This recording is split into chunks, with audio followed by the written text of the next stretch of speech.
Good afternoon, everyone. I hope you had a nice lunch break and that you're enjoying the conference so far. My name is Leslie Buckley, and I'm an addiction psychiatrist at the Center for Addiction and Mental Health. And it's my pleasure to welcome you to this session, which is called Transitions of Care in Addictions Treatment. The session will be 1 hour in length, and we'll have 45 minutes of presenting, and then we'll have a nice amount of time at the end for discussion. So be ready to put your questions in the chat, and you can put your questions in the chat anytime during the talk, but or stay to the end. I'm very delighted to introduce our speakers today, who are wonderful colleagues of mine. Dr. Narges Beyraghi is an addiction psychiatrist at the Center for Addiction and Mental Health and is an assistant professor at the University of Toronto. She has worked in developing pathways and partnerships with community treatment centers to improve efficiency in addiction treatment service. In addition, in response to the challenges of COVID, Dr. Beyraghi has pioneered an innovative new service at CAMH, providing intensive follow-up treatment to patients post-discharge in order to reduce harms related to high relapse rates. Tianna Costa completed her Doctor of Pharmacy, PharmD, at the University of Toronto and went on to complete her residency at CAMH. Tianna is now a clinical pharmacist at CAMH, where her practice focuses mainly on concurrent disorders treatment. And Amy Yang completed her Master of Science in Occupational Therapy at the University of Toronto. Amy is a recovery coach at CAMH. She provides support with transitions of care and assists clients as they strengthen their relapse prevention management strategies. And with that, I will hand it over to the team. Thank you so much for that lovely introduction, Dr. Buckley. As Dr. Buckley mentioned, my name is Amy Yang, and I'm an occupational therapist working at the Center for Addiction and Mental Health. Specifically, I provide addiction support as allied help on a team that provides a unique short-term addiction support, which we will describe later on. I'm very thankful to have my excellent and compassionate team members here, addiction psychiatrist Dr. Beyraghi and pharmacist Tianna Costa. We want to thank you for joining us as we explore transitions of care in addiction treatment. This program, next slide, please. This program has not received any financial or in-kind support. There are no conflicts of interest to report. And in this presentation, we would like to first define transitions of care and highlight its importance in patient outcomes. Second, identify opportunities to initiate addiction treatment in patients with a substance use disorder. Third, describe the role of collaborative care to promote successful uptake of interventions and to navigate complex care plans. Last but not least, we would like to demonstrate the importance of connecting patients to addiction-specific support. So, to better conceptualize how the idea of this presentation developed, we want to first introduce our service to you. Intensive Recovery Discharge Team is a short-term addiction support that is provided in an outpatient basis. We are composed of 2 psychiatrists, a pharmacist, a nurse practitioner, and 2 allied health who are social worker and occupational therapist by background. We are an intensive recovery discharge team in that we follow clients immediately after they are discharged from medical withdrawal services and other acute care units at CAMH. This intensive support encompasses motivational interviewing sessions, addiction psychiatry follow-up, relapse prevention sessions, pharmacoeducation, as well as care coordination. Since its inception in January 2021, we have the pleasure of servicing over 500 clients. Client feedback about their experience and service utilization is also being reviewed for quality improvement. Personally, what I find meaningful about IRDT is how we provide that bridge between inpatient stay and being connected to their longer-term support.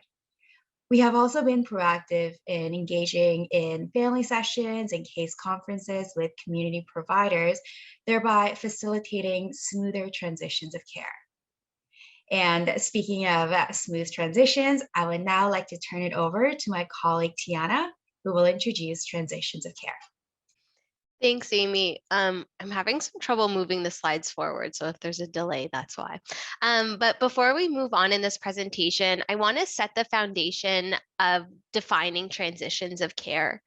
So as the name suggests, transitions of care are when clients move into, within, or out of a healthcare facility or between healthcare providers.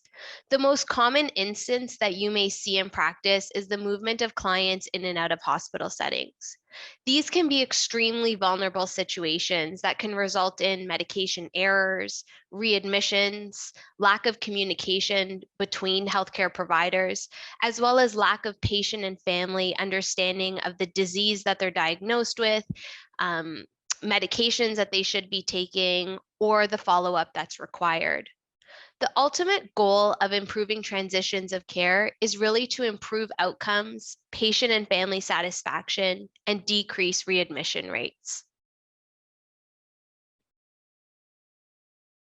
There are many elements of care transitions that I would like to outline here. We will use this as a framework when we look at our two cases in our presentation. So the first being medication management. We want to ensure the safe use of medications, and an example of this might include exploring medication coverage and patient preference to ensure that clients are willing and able to take the medication when they leave the hospital. The next is transition planning. We want to create a plan that facilitates a safe transition from one level of care to another. An example of this might be a referral to a low barrier rapid access to addiction medicine or RAAM clinic to ensure that their opioid agonist treatment can be continued in the community. The next being patient and family engagement and education. We want to empower clients with the knowledge by providing them and their family with education and counseling so that they feel that they can actively participate in their own care, including being able to make informed decisions. Communicating and transferring information is a huge one, and unfortunately not always done. We want to ensure that important information is shared amongst patients, families, and their healthcare providers. An example of this would be faxing the discharge summary to the family physician when someone leaves the hospital. Follow-up care is also a key element here in which we facilitate the safe transition of patients from one level of care to another. So this could be as simple as booking an appointment with their family doctor or telling them the walk-in clinics of the closest RAAM clinic. Healthcare provider engagement being the last one here. Ultimately, we as healthcare providers need to demonstrate ownership, responsibility, and accountability for our patients and their families. I will leave this to Narges to discuss in more detail at the end of our presentation. So I want to do a little poll question here. There's no right or wrong answer, and you can select all that apply, but what outcome have you seen as a result of poor care transitions? So mortality, morbidity, and adverse effects, delays in receiving appropriate treatment and community support, additional primary care, emergency department visits, or hospital readmissions, emotional and physical pain and suffering for patients, caregivers, and their families, and patient and provider dissatisfaction with care coordination. So I'll give us all a couple of seconds to submit answers.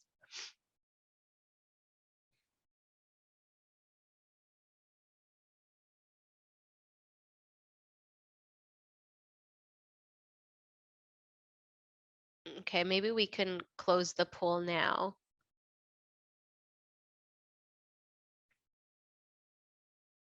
Okay, so I don't know if everyone can see the results, but basically they're across the board. We see people have answered every single one, which is, what our team thought as well, because it is something that we continuously see with our clients coming and going in and out of hospital. So throughout this presentation, we're going to touch on, some key points to help transitions of care. By no means to simplify saying that these are all the skills you need to help with or make a transition of care, go smoothly, but definitely will hopefully provide some tangible skills to help with these transitions. So I will now pass it over to Amy. Thanks so much, Tianna. And with that in mind, we will now examine transition of care by following the cases of two individuals who present to the emergency department for the management of their substance use disorder. And in our first case, we have Sam. Sam is a 50-year-old gay gentleman who is single with no dependents. He is supported through ODSP and he resides alone in a rental apartment. Sam has a diagnosis of alcohol use disorder, and following the completion of a residential program, had a 3-month period of abstinence. Sam has attended Alcoholics Anonymous several times in the past. He didn't find them helpful because he didn't identify with the 12 steps and found the conversations around alcohol use quite triggering. Today, Sam presented to the ED with his adult son, requesting support for his alcohol withdrawal management. Sam reported to the team that he is currently on the waiting list for another residential program, as well as for case management. He has been drinking about 12 cans of beer daily since 3 months ago. His last drink was this morning at 10 a.m. before coming to the ED. His past medical history include alcohol use disorder and major depressive disorder. Medication at admission was sertraline 150 milligrams daily prescribed by his family physician. Sam is started on a CWAP protocol and his alcohol withdrawal is medically managed using diazepam. Sertraline 150 milligrams daily is continued while in the hospital, and Sam has the opportunity to meet with the pharmacist and allied health. Thanks, Amy. So Sam meets with me and the prescriber, and we talk about different anti-craving medications. And as many of us know, there are quite a few. We discuss what his goals are and how he feels about taking medications once a day versus multiple times a day. Ultimately, he decides that his goal is reduction. So he wants to reduce the amount that he's drinking and prefers once daily dosing. As such, we proceed with naltrexone. We make sure that we provide an LU code on his prescription so that there's no hassle at the pharmacy. We also provide him with 2 different handouts that are available on the Medify website. One is the occurrence of alcohol and mood and the interplay between both, and the other being medications for alcohol use disorder, which talks about naltrexone, the other options, side effects, contraindications, etc. So what elements of care transitions did we address here? The first being medication management. We ensured that he had coverage for the medication and included the LU code on the prescription. We also demonstrated patient engagement and education by looking at his goals, providing him with the different options of medications, and then giving him an education handout to allow him to make an informed decision. Next, we gave him a discharge script for 1 week with 1 refill and encouraged him to follow up with his family doctor, and we faxed the discharge prescription to them. So again here, we communicated and transferred the information to the family doctor by way of the discharge summary. We asked that the client book a follow-up with their family doctor, and we probably could have helped facilitate this further by actually booking it with him, but this is not always possible. And we demonstrated provider engagement. So what we did here with Sam is not completely new or novel. However, it's not often being done in practice. So this was a retrospective study that was done in 2017, not 2015, that's indicated on the slide, that looked at clients that were eligible for public drug plan benefits. So for example, those on ODSP or OW who had an alcohol use disorder diagnosis and were discharged from the hospital. They found that less than 1% of these clients were dispensed naltrexone or a camprosate the year after their diagnosis.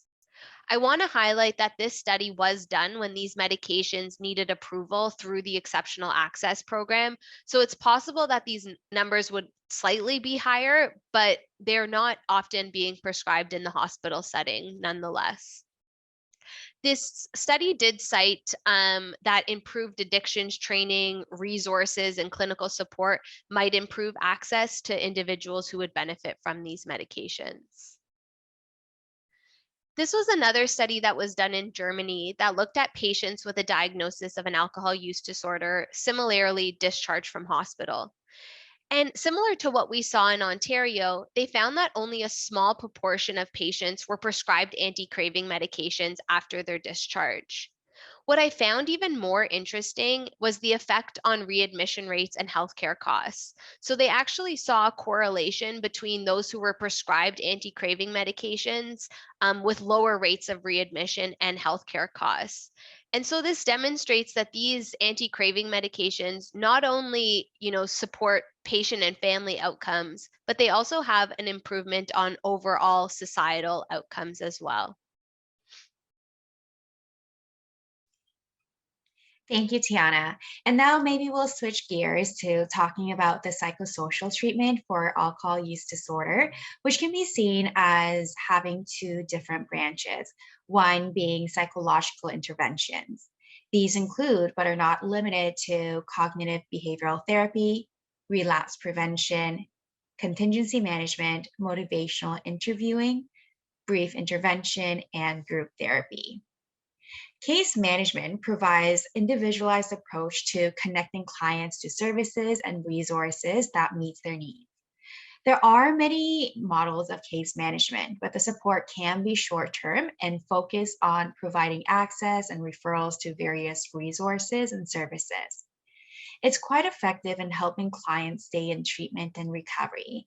There have been some studies that have found positive outcomes for treatment-related tasks, such as treatment adherence and increased engagement in non-acute services. So case management supports transition of care in that it creates a plan that facilitates transition from one level of care to another. As well, in its individualized approach, assists clients in following through with their treatment plan. Now, in Sam's case, we can adapt the case management model in a practical way to support transitions of care. So first, the contact information on his chart was confirmed. Then a very simple question of, could we leave voicemails, was asked, which provided an opportunity to discuss the importance of checking and emptying voicemails regularly. This for us have been a very practical and simple strategy that enhances a person's active participation in their own care. As you may remember, Sam informed the staff that he was on the waiting list for a residential program and for case management services. With Sam's consent, Allied Health contacted the two programs to confirm that Sam is indeed on the waiting list, to inquire about the next steps, to update the contact information, and to add Sam's adult son's number as an alternate contact. In my experience, having this alternate contact to whom appointment times can be relayed has been extremely helpful. Sometimes our clients may not be in a position where they can coordinate their own care, or they may not have access to a consistent, reliable phone number. When the Allied Health called the residential program, the staff was informed that though intake was completed, unfortunately, Sam was no longer on the waiting list because he didn't follow up with calling regularly to confirm his spot. So Sam was provided an update and was encouraged to follow up with the residential program to be back on the wait list. Now, other residential treatment options were explored with Sam as well. And for this, you may already be aware of Connects Ontario, which is a great resource. Handouts for addiction and mental health resources was provided to Sam and discussed in an individualized manner. And I can share these with you further later in the presentation. And last but not least, safety planning was completed, and Sam was provided a list of distress lines and warm lines. And in some cases, Hope by CAMH can be introduced as part of safety planning, which I will discuss very shortly. But first, I want to draw your attention to warm lines. These are not as well known, but these are confidential lines that an individual can call when they're feeling lonely, anxious, or in need of a friendly ear, but may not be severe enough to use the distress line. When introducing hotlines and warm lines to Sam and other patients, I personally like to set a realistic expectation by letting them know that depending on the volume of calls, they may have to wait a long time to be connected to a responder. Sam was encouraged to try these lines prior to needing them to first gather more information about them and also to increase the likelihood of using them when he needs them. So a practical way for us clinicians to learn more about these lines is to call them with a client during an appointment. What's exciting for me, at least, is that for each Canadian city, there is a readily available list of distress and warm lines. It is in an app called Hope by CAMH. So Hope by CAMH is a free app that was created as a suicide prevention initiative, and it's a platform through which individuals can create and modify their safety plan. What I like the most about this app is that under safety plan, there is a section on my coping strategies. Here, the coping strategies are categorized by how a person may be feeling at the time, such as I'm feeling way too overwhelmed, or I can't avoid risky situations. Individuals can select the ones that they would like to use for each situation, and this will be updated in their safety plan. Going through the app can be a helpful way to develop and apply coping strategies to manage cravings and triggers. Next, Tianna will introduce our second case. Thanks, Amy. So our second case is about Lou. Lou is a 35-year-old heterosexual female with 2 kids living with their father, and she's currently supported through ODSP. She began using substances about 3 years ago after she experienced a traumatic sexual assault.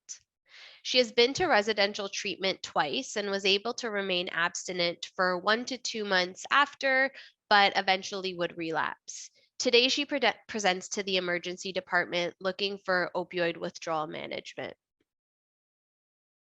Her substance use includes fentanyl 1 gram IV daily, last use about 10 hours ago. Her past medical history is significant for opioid use disorder, and she's currently on no medications. Lou meets with the triage nurse who notes that her vitals are stable, there's no signs of respiratory depression, and currently not experiencing any withdrawal symptoms. She then meets with the pharmacist in Allied Health to discuss options for opioid agonist treatment and psychosocial support. Thanks, Tianna. So we're kind of halfway through our presentation. So I want us to take a little break for a minute. And if you're comfortable, let's chat and share resources with one another. So for instance, what are some addiction and mental health resources that you've shared with your patients with substance use disorders? And what are some of the resources that your patients really appreciated? And what were their thoughts about the resources? And as we share these, and please don't be shy, and please don't forget to stretch and relax and hydrate. It is a Saturday.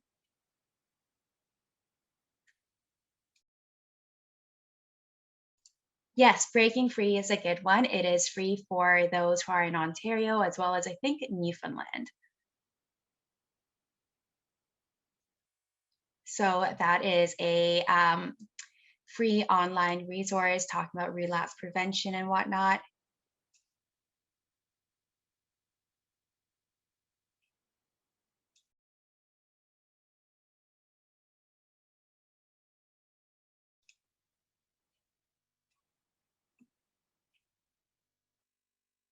Maybe one more. 12 steps, yes. Yeah, some of the in the rooms, yes. And then in the rooms also has like a discussion forum or a community as well. And I think that those kind of discussion forums can be very helpful for some of our clients who may experience social anxiety. And that is a barrier to attending any virtual groups or in-person ones. So thank you so much for participating. And if we go to the next slide, here we also have a list of the resources for peer support meetings. One I want to highlight is one that I found out about a couple months ago. And as we discuss it, please feel free to type in the chat some other resources that you know of, because I do want to learn more about them also. So going back to moderation management, that can be helpful for clients for whom moderate use is their goal. And 12 steps that Dr. Buckley mentioned, that one is great because it's so big, they have meetings specific to certain groups like women only or LGBTQ plus community as well. And in the next slide, we also have in the room and breaking free mentioned. So yes, thank you so much. And maybe we will now turn it over to Narges. Thank you, Tianna and Amy, for excellent presentation on practical example of transitions of care. Now this is our second poll question. There is no wrong and right answer, so I appreciate if you can let us know about your own, for those who practice in emergency department, how is opioid use disorder most often managed in your experience?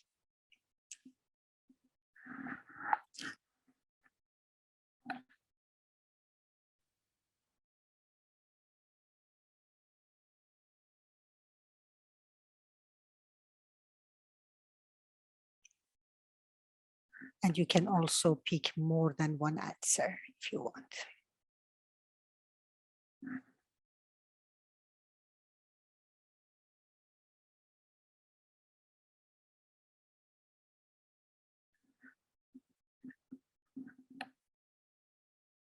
Okay, can we see the polling result, please?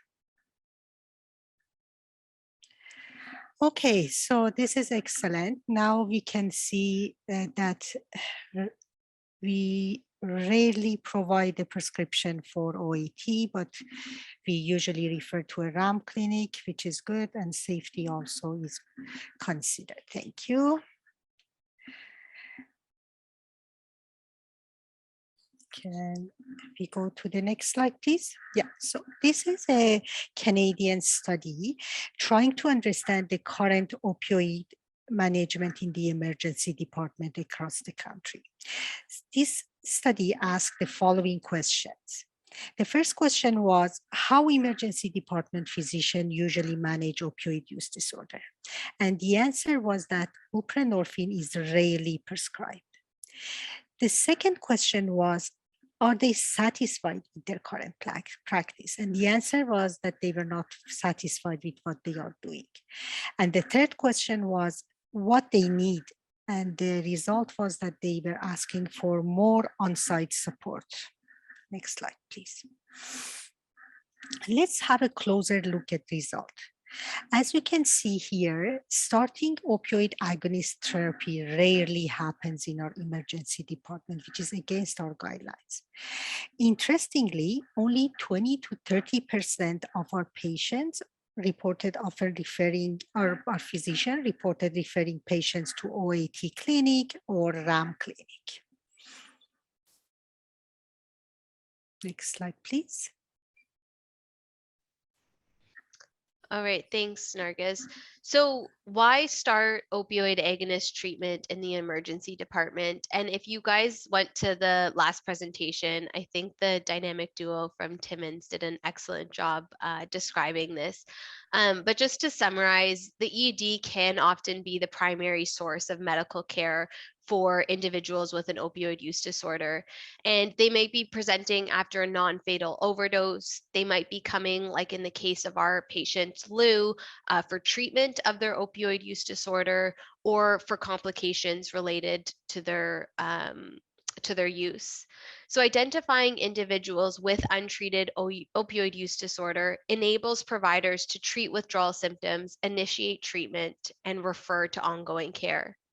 Studies have shown that ED-initiated buprenorphine with facilitated transitions to outpatient care does lead to better health outcomes and is cost-effective.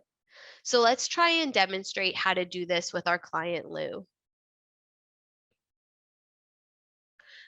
Lou meets with me and we talk about the different options on how to start buprenorphine. So I provide her with the education for the traditional home start. I explain, you must abstain from opioids and be in adequate withdrawal, and there is a risk of precipitated withdrawal. We go through the Medify home start patient info sheet. We then talk about microdosing, explain, you can continue to use the fentanyl as we slowly increase the dose of buprenorphine. And again, we review the microdosing patient info sheet. Lou ultimately decides that she'd prefer to proceed with the microdosing protocol. She finds it difficult to abstain from fentanyl for a sustained period of time and feels like the microdosing allows for more flexibility when it comes to slowing down her fentanyl use prior to stopping. So anyone who gets started on buprenorphine, I like to share these tips. So I remind patients that buprenorphine must be taken sublingually. If they swallow it, it basically renders the medication ineffective, and so they must put it under their tongue and let it dissolve. We provide a discharge prescription based on the initiation method. So for example, it's recommended to give at least 3 days if we're doing a traditional home start and 7 days if we're doing a microdosing start. Time permitting, I like to call the pharmacy to confirm that they've received the prescription and confirm any outstanding details. It's also helpful to include where the client is supposed to follow up on the prescription so that if the client goes to the pharmacy looking for their medication and it's run out, at least the pharmacist can help facilitate the transition.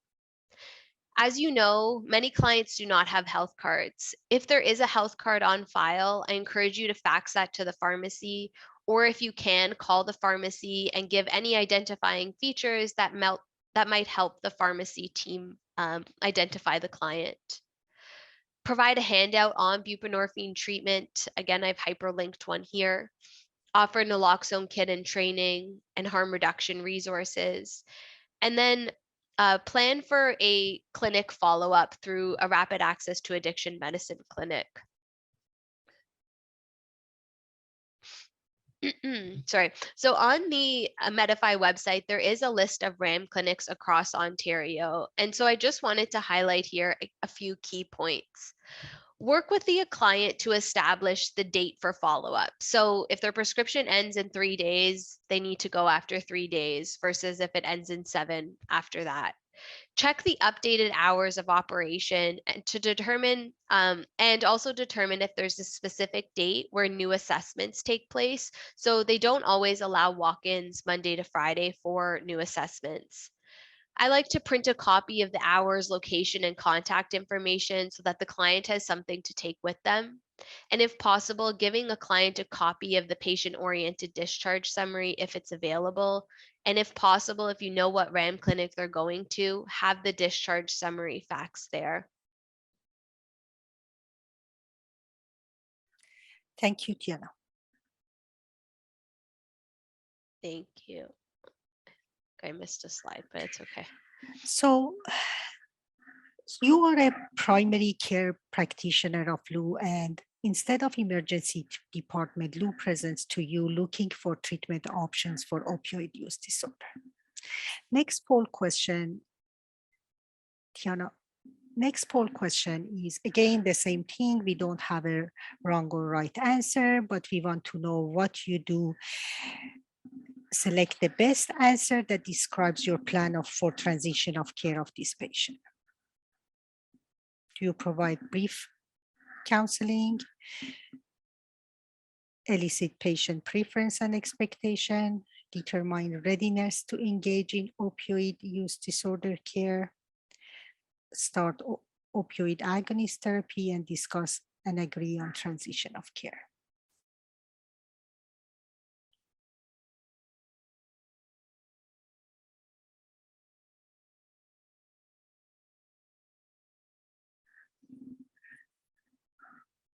Thank you so much. Can we see your answers, please?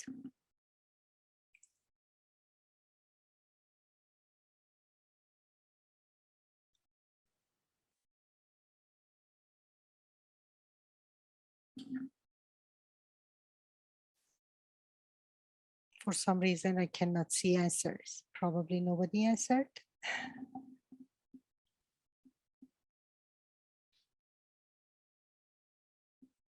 Okay.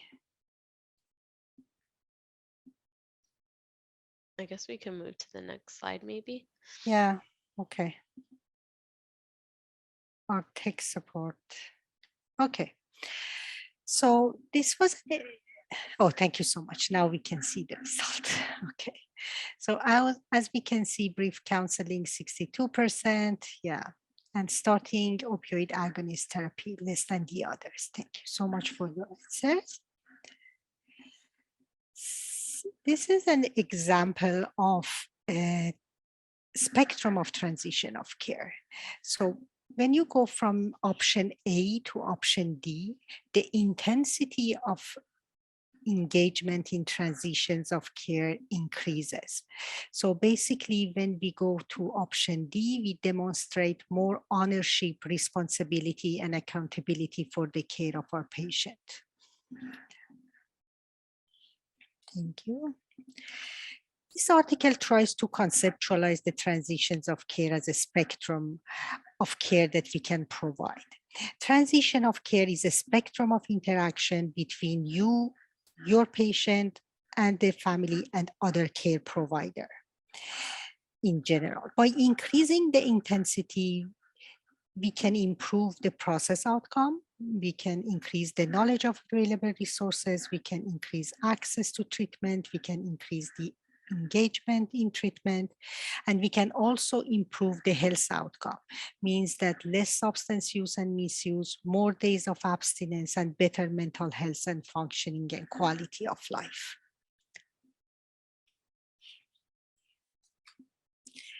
Collaborating information sharing also is a very important part of the transition of care. We cannot expect the patient to take this role. Patient's care usually happens in different settings, and commonly we don't have access to all needed information. We cannot expect the patient to lead this information sharing, and we need to engage actively in transferring and retrieving patient related information across settings. Let's talk about barriers and facilitators. Transition of care has three different key players: patient, care providers, and the health system in general. Let's discuss some example of barrier and facilitators for each.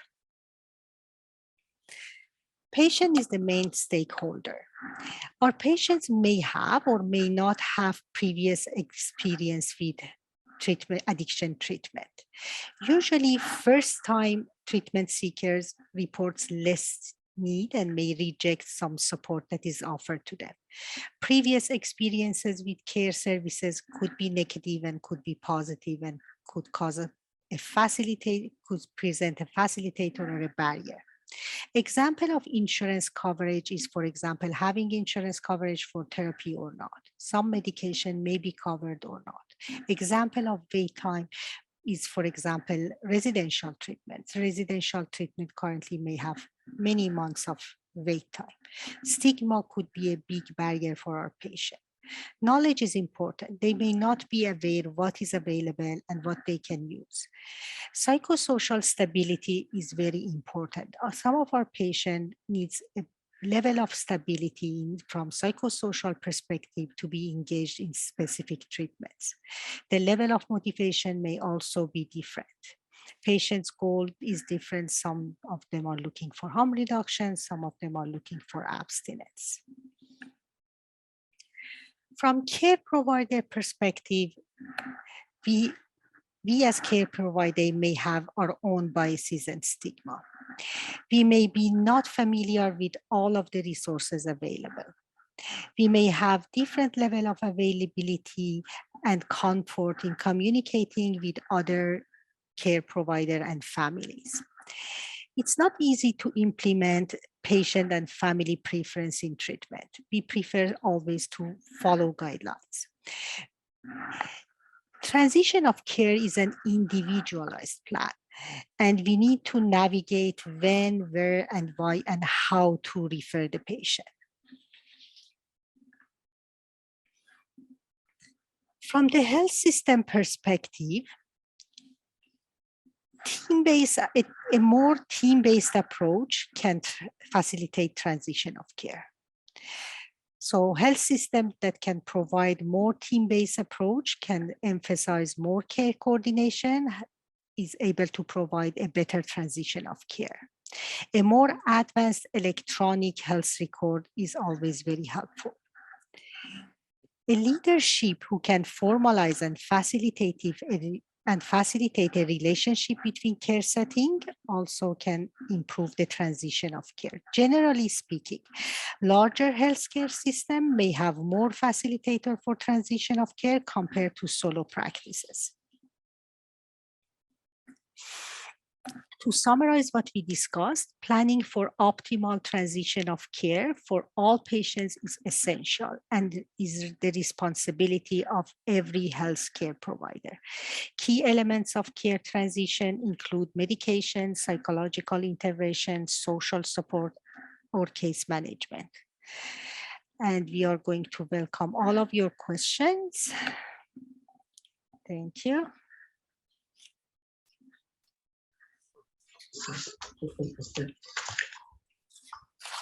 Thank you so much for that fabulous presentation. So the chat is available. We'll be monitoring it. And maybe while we're waiting for questions to come, I'll ask one question to the team. Just how the connections with family medicine have been, let's say, in this past year, thinking about, challenges with COVID, but, maybe improvements in that area too. Yeah, it's good actually to talk about our IRDT experience about connecting to family medicine. So we have a lot of family physicians who are actively engaged in patient care, and we are able to provide case conferences during the 2 weeks post-discharge support that we are providing. And we are also a lot of RAAM doctors that they are directly involved and they are contacting us even after discharge the patient to follow up on details. I'm going to ask Amy also to comment about connecting with case managers or other care providers. Yeah, connecting with case managers have been such a great experience, and they play such a great role in our clients' care, in that sometimes our clients aren't able to coordinate their care or may not be as reachable or may not have the most accurate idea of the players involved and whatnot. So all the case managers that I've coordinated with have been so wonderful. And I think one of the things that we can take away from it is potentially seeing how we can involve them in the process. So for instance, we have a client who does need her case manager to join the appointment in order for her to participate, or else she's going to get lost to follow up.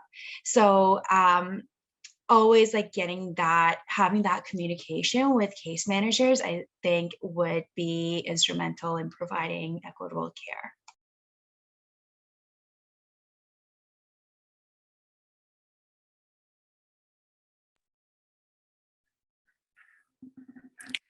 You can see also a comment from Lori. I don't know, Tianna, if you want to talk about that. Yeah, I guess just having the pharmacists available to talk with clients about the different ways to start buprenorphine. Again, in the previous presentation, they talk about if people come in florid withdrawal, they can't necessarily have these conversations. So treating the withdrawal, I think, is paramount. But in our case, we kind of talked about a client who wasn't really in withdrawal yet. And so we had that opportunity to provide the different ways to start buprenorphine and then kind of giving clients options. I think RDT almost serves as this like soft transition in a way, because it's like almost that middle ground. So they come from a hospital level, they come to IRDT for 2 weeks, and then they go down, and not to show that like a hierarchy, but you know what I mean. And then they're going back into the community supports. And so IRDT kind of can facilitate that transition by still having the connection with the hospital, but definitely a lot more a lot more engagement with their community providers and their community supports. There's something about hearing the cases when you describe them, especially the OAT case, what I think is what spawned Lori's comment, because it just felt so thorough, and like just like such a high level of care. It would be hard for one person to do all of that, right? Like we're just thinking about time, but also like expertise and having all those resources handy. You know, it's just incredibly well organized. Yeah, I found the Medify website incredibly helpful, because it's not just words on a paper. There's images, and I think that really helps clients with their understanding too.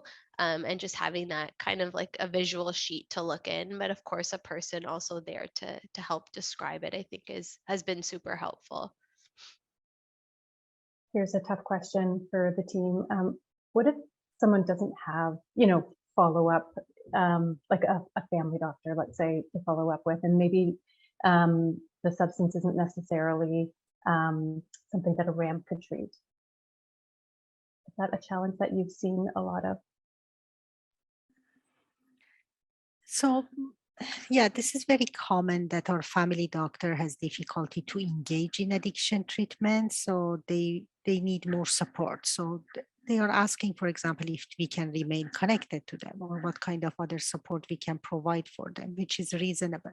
Addiction care for more complex patients, and as you know, IRDT patients are usually very complex addiction patients. So, and we believe that connecting the patient to the family doctor, and also at the same time to RAAM clinic and other addiction support, is usually necessary, but doesn't mean that all addiction patients, family doctor can arrange treatment and follow up for most of addiction patient. Most complex patient needs more care. So this kind of transition, when the patient is more complex, the transition of care needs to be more complex, and we need more support.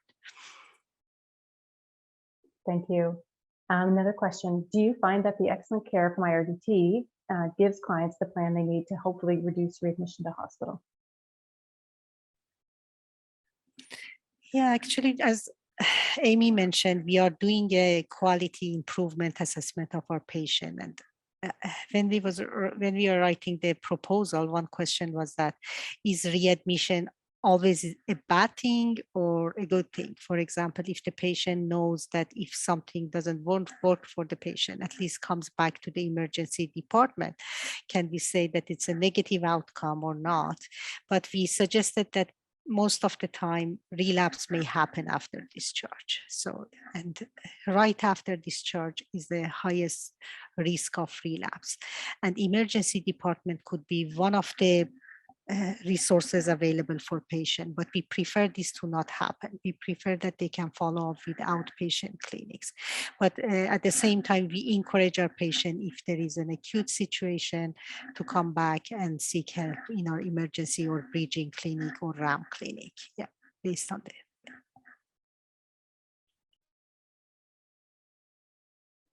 And because you're following people, you know, so closely during this time, and maybe, you know, Amy, if you're doing a lot of the calls because of your role, what are some of the barriers that might be unseen for many of us that we might not, you know, think about when people, or the most common ones that you're seeing that make it challenging, that would interrupt the usual, like the ideal transition in care?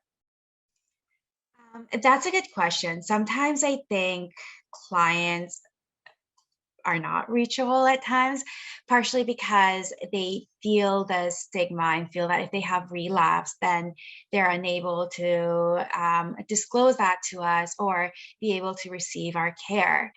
So kind of having that conversation and trying to build that rapport, I think, has been helpful. Let me think. I am definitely missing some things. What are your thoughts, Narges and Tianna?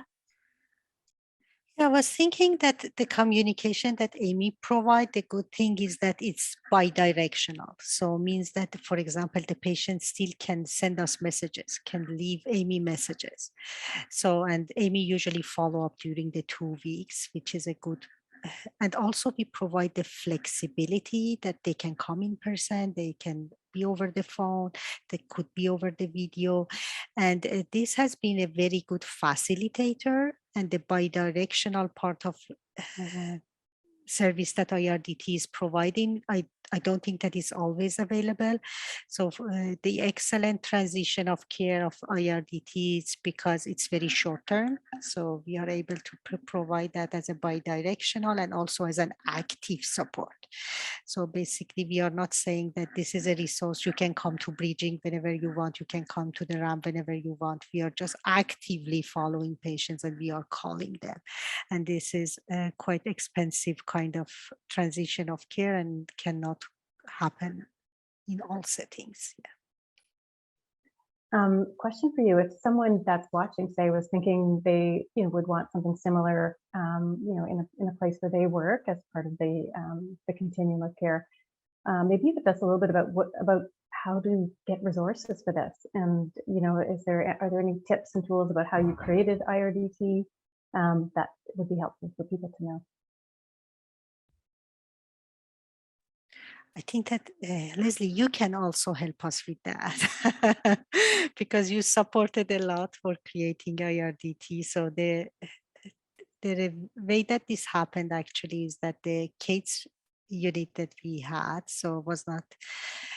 was temporarily closed because of the COVID. So the team who was very expert in transition of care, now they started doing IRDT, and the billing phone codes also was available during the COVID. And the other thing that also helped us was the connection with other units. This is something that was not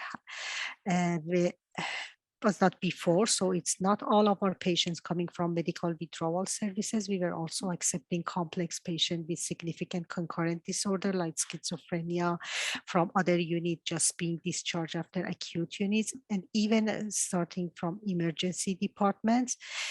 And what helped us actually, I think that was the expert team that we had. So we had a very expert team with a lot of experience in transitions of care. And we had also good relationship with community resources available. So being connected to, for example, residential treatment in the community was very helpful. To any other comment, Tianna? Having Tianna with us was very helpful, definitely.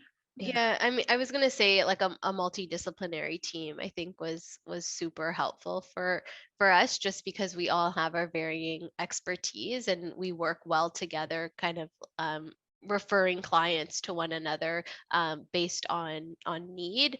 And then we do have a referral process in the hospital. So we ask like social workers on the unit to send us a referral, looking at clients' goals, access to a phone, or whether they can come in person to just see about what, how likely are they to engage in our treatment. And we also do have a process where some of the team will go and meet the client prior to discharge, and so that kind of helps with that rapport building, giving the information and setting up appointments prior to them leaving. So I think that's been helpful. And then, sorry, I'm a little sick. We also cap the numbers. So I think that has been something, that we need to do. And as much as we would like to help everyone in the hospital, there's only so much that our small team can do. So I think being realistic too in how many patients you can take on at one given time. Yeah, I think think. Oh, sorry. Yeah, the point you go. mentioned about the flexibility of knowing that sometimes you'll schedule a person for like 9 a.m. or like 10 a.m., but they will ask to continue deferring that appointment time to another day, and just kind of being flexible with them at the time has also been very helpful in being able to provide that care, though it sometimes is challenging. I think what worked so well with your team was, I think you said this, Narges, but just the expertise and the interdisciplinary, and just like having people who decided they were going to make this happen, and then making it happen. And I'm thinking about places where, you know, it's hard these days to just get new resources, although it does happen once in a while, but you know, trying to build champions within your current structure. And, you know, you have a great relationship with the emergency department, and that can be critical. And maybe, you know, for people who can't hire a new person, a new interdisciplinary person, trying to create champions who are already there, but maybe didn't know that they could become a champion in addiction, let's say like a pharmacist who works in the needy, and helping to support them connect with groups like Medify, where they can build their expertise and become more competent, I think is could be a helpful route.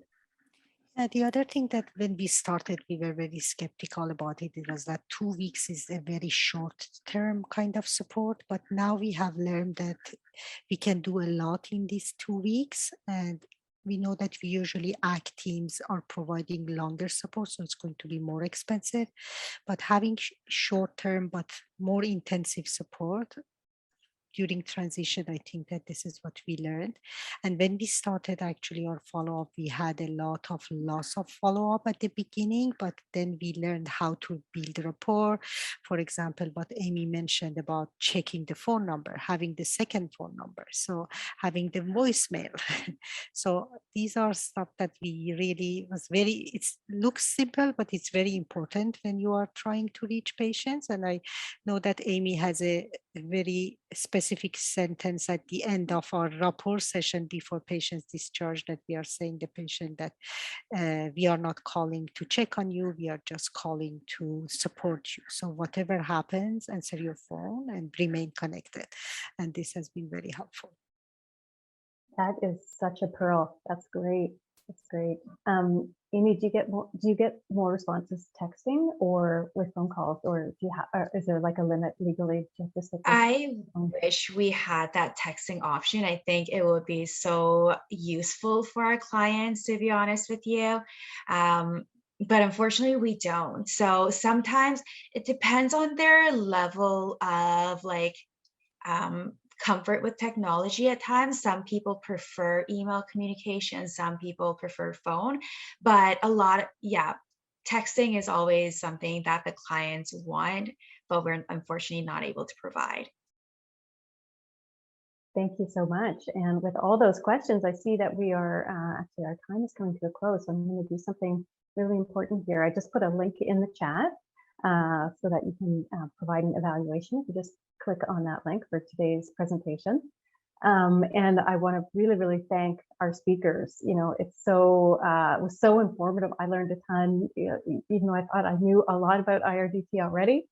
You know, so useful, number one, like just to have the case base. I think that really helps, but also because you really built this, right? Like just hearing all the tips along the way, it's such a fruitful amount of information. So thank you for sharing your expertise. And I'm seeing a lot of thank yous in the chat there.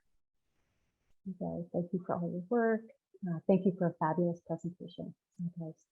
Okay, so with that, I'll sign off, and thank you for attending. And again, thank you, speakers. Have a great rest of the day.